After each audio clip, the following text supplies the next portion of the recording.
Alright everyone, we start off today talking about Trump derangement syndrome briefly here because it's gotten so bad for certain people, like they just can't let go of, the last few years. That you've got CNN, Salizo on there praising George W. Bush for his 9/11 speech. Now keep in mind, if you remember anything about the Bush presidency, it was fear and hate and division basically non-stop, basically 24/7. Sprinkle in some fanaticism and almost witch trial-esque political mumbo-jumbo, and you basically have people like Ashcroft. So the Bush presidency was not a good time.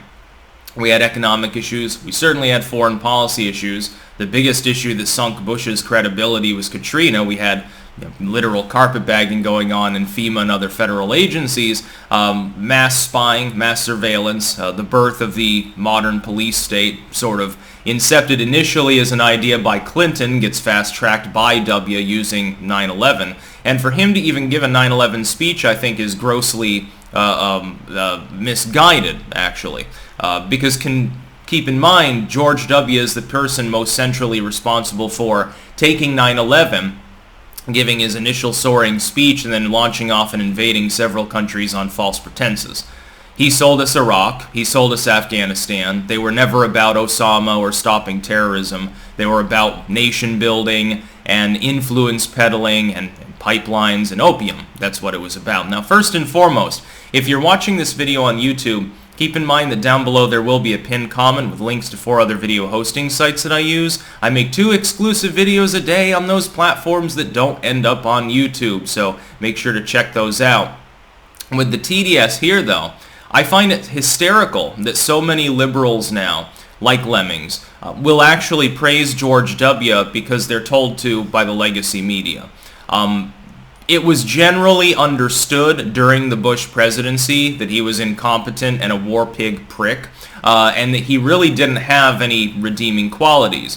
Many of the problems that we saw under the W presidency were either addressed or absent under the Trump presidency. I find it hilarious that a person would positively compare George W. to basically anyone, other than maybe Biden at this point, but Biden's failures are kind of similar to Bush's failures. Foreign policy mistakes, domestic policy mistakes, although mainly energy related in the case of Joe Biden. Certainly you didn't have hyperinflation under W, but you had the birth of the Great Recession. Yeah, I know, it's not actually technically W's fault at all. It was the result of housing policies that were born, a decade earlier. That's understood. Nothing was done to stop them, though. It was too painful for W to want to absorb, so he just waits till the end of his presidency, and while he's still hemorrhaging support because of the Katrina misstep, then the Great Recession hits, and of course that gives us fundamentally Obama. Not saying that the alternative was much better, of course. John McCain was literally nuts by that point anyway, and probably would have hauled off and nuked the Iranians or something, so maybe we dodged a bullet by electing Obama at that point, I don't know. But Trump derangement syndrome on full display. Link in the description, by the way, archived, of course. Use archive.today always. Don't use the Wayback Machine because they remove archives for political reasons now. Archive.today I don't think does, although sometimes their servers are down, so there is a little bit of a trade-off in stability. But this is nuts. It's like, well, George Bush just threw a lot of shade at Donald Trump in his speech, and because Bush was talking about the politics of division and hate and all of that buzzword stuff. Trump is not a hateful individual. The idea that his presidency was marked by attempting to break people apart is simply wrong. Where's the division? What hate? Mean tweets? Well, I'll take mean tweets any day over what we're currently suffering through. I would think dividing people at this point takes the form of Joseph Biden saying, well, we're losing patience with that segment of the population that practices the wrong kind of bodily autonomy. So I'm going to go around the courts and around the legislator and try to use OSHA to force them into compliance.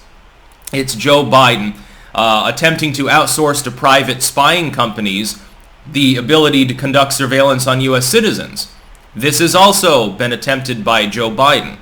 Didn't happen under Donald Trump. There were things that he did that I disagreed with. For instance, in the very dawn of his presidency, he was talking about reopening CIA black sites that Obama had closed. One of the few things Obama did that I agreed with. in that sense, oddly enough, agreeing with George W., who thinks, much like Romney, would have liked to increase Guantanamo significantly, and that did end up happening, by the way, under the Obama presidency, no less. George W. is just a jaded globalist, a war pig, and I think his big problem is that Trump set the stage for an exit for Afghanistan.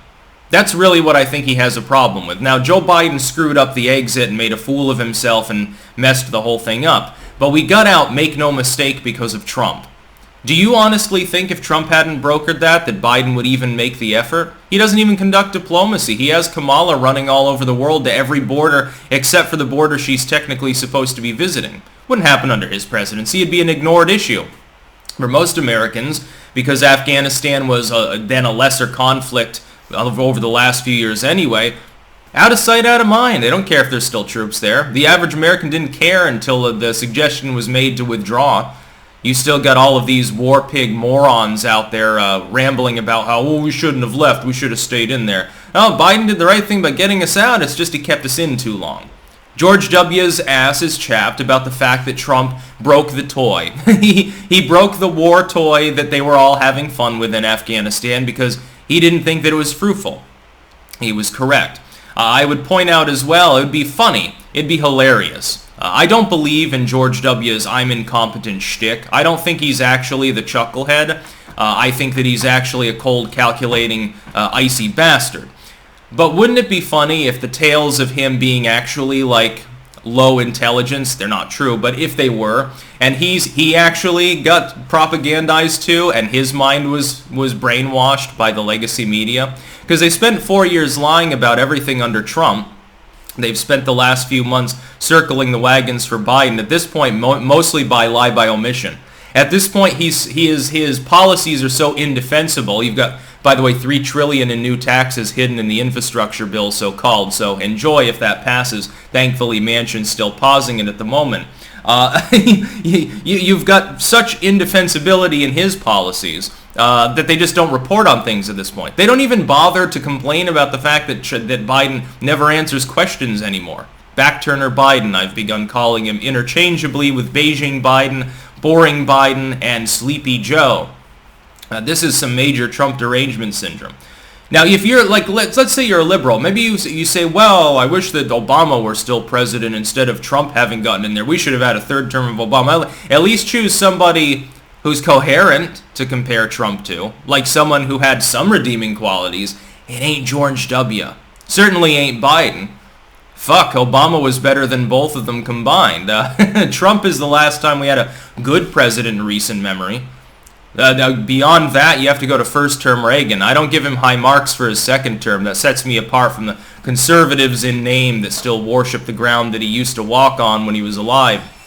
And then again, some of those people probably also are fans of Liz Cheney and John McCain simply because of the letter after their name. But this is nuts. Read the article. Again, archived link in the description. That's Trump derangement syndrome on full display. Politics of division. My goodness, it's almost like he's insinuating, well, at least the guy that's in there now is a unifier. And Joe Biden's unifying people. Yeah, in universal derision for his fiscal and foreign policies, maybe. Beyond that, yeah, nah, brew. That's about all. Peace out.